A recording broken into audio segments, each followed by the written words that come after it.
Welcome. You bet. Just that connection. I don't know.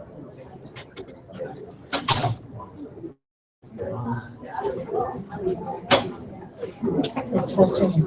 This is the first semester I didn't have. Well, I'm not the first semester. And Paul's going to be the same. And your area is 125. So a lot of cases have. Just the telephone. They gave me All of it is fantastic. pretty much need a lot of you to teach the class. We'll go ahead and get started. Thank you for coming.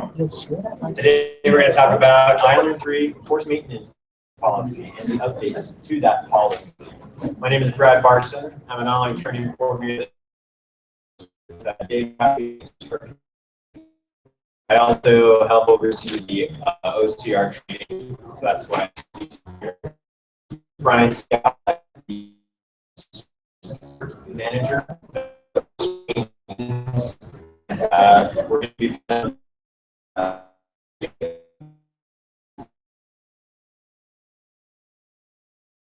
presentation.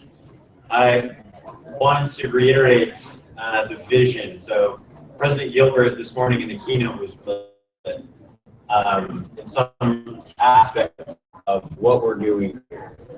And he's at a 50,000-foot goal.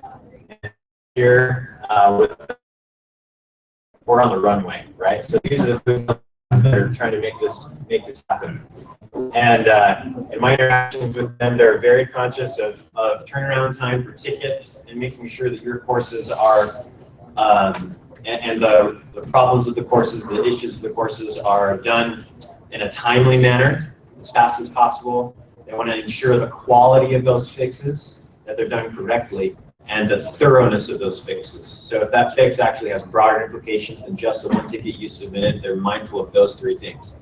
So as we talk about that, we're all on the same team. We're trying to make sure that those goals are achieved, especially in light of this maintenance update.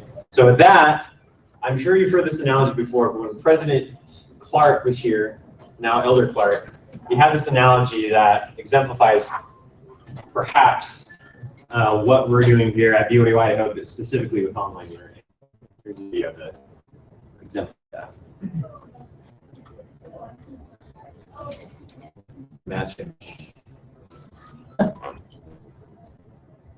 Imagine. I just want to swipe it. Some people like to climb mountains. I like to build planes.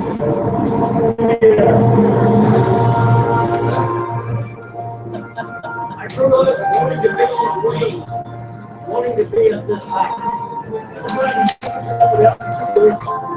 It's fresh, it's refreshing. You never know what you're going to come across up there. Hey, you need hours. People like you, that's what people work. That's why we build airplanes in the sky. We're not just building a plane. We're building a dream. I love this job.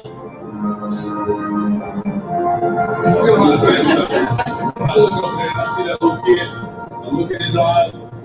That's all the things I need. Yes, in a sense, that's what we do. We're driving this huge 747, and it's complete.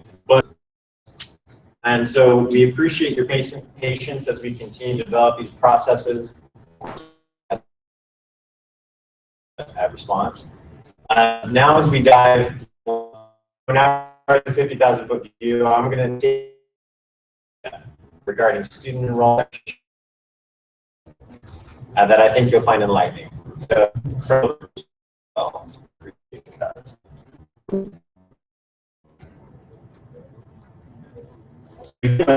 online courses span back until 2011, specifically for the spring semester. We started with 170. In 2016 spring semester, we're at 270 courses, and even this isn't exactly representative of the setup team's doing, because there are some variances to, for example, GS 120. Their block sections that they also have to maintain. live sections as we are familiar with, and others. So I'd say it's over 300 actually. We appreciate that, and the trends are only going up, as we will see. Yeah, their batteries. It's amazing. So the total number of sections, courses is the sections that we teach as well. 2011 it was 250, and these two representative numbers right here, these actually don't include the pathway for 2013 and 2014, so these are actually higher. So that's why you see a huge jump. But still, over the span of these 5 years, 1323 is where we're at now for this semester. That's how many went live this semester. The total number of instructors, so many of you fine folks, 181 in 2011. And here we have over 1,100, and I'm sure there's more than this actually, because there are others that are on the bench that aren't teaching, right? So is that the total number of people who've been hired, who maybe are not actively teaching, or the current numbers that are being employed? These are contracted spring. Contracted. Yeah, 1104. As I said, others that are not represented in this number that are hired, but currently not teaching. Total number of online students explodes, right? So this is more than double from 2013. So this isn't even back to 2011 where we were before, all the way up to 26,214. Here are some numbers about where we're going. So to explain, the campus students are these blue ones. So these are campus students that are taking online classes. These online, the orange are the online degree seeking students, including the pathway related to online classes. And this gray, perhaps representative of the majority at this point, are first-year pathway students that haven't matriculated yet.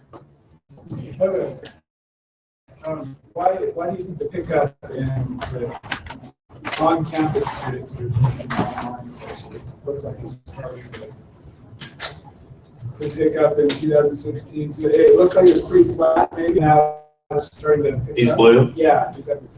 I don't have an exact answer, but I can give an educated guess. Yeah. So I know that our campus enrollment is increasing. I don't. Well, there's two things that are happening. One is off-track students who are taking online courses when they're not here. And we also have the department that use online courses for bottles. So they don't have enough seat space to take those courses. They start offering them online. I like those answers. Well, The average 25% of the courses will be paid online with the campus students. As to help increase the availability and allow us to thank you. And as you can see, this is all the way out to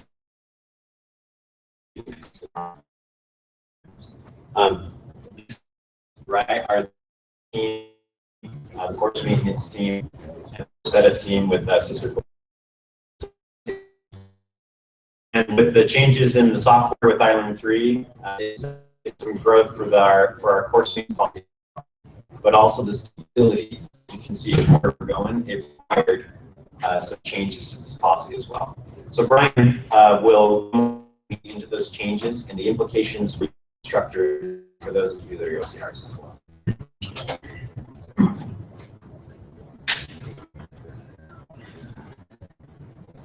Okay, so what I wanted to do today was, if you think about the delivery of courses, one of the big, oftentimes we talk about the design, the pedagogy, those types of things, but one of the big driving factors behind delivering online education are all the operational details that are happening behind the scenes.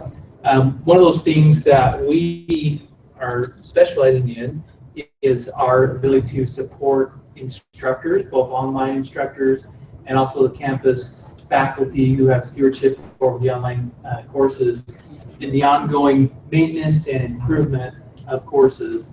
And we work in a centralized group, and we kind of have stewardship over all of the online and pathway courses.